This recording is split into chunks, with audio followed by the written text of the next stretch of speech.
এরা মরে গেলে এরা জানাজা তো যায় না। কেন এত কঠিন কথা নবীজি বললেন? নবীজি ইসলাম তো সুন্দর সহজ, তার মানে বোঝা যায় এটার ভিতরে কোনো রহস্য।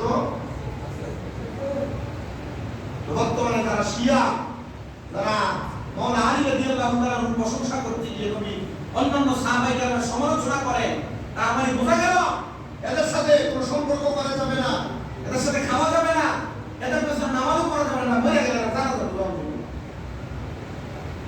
ওটা ঠিক আছে?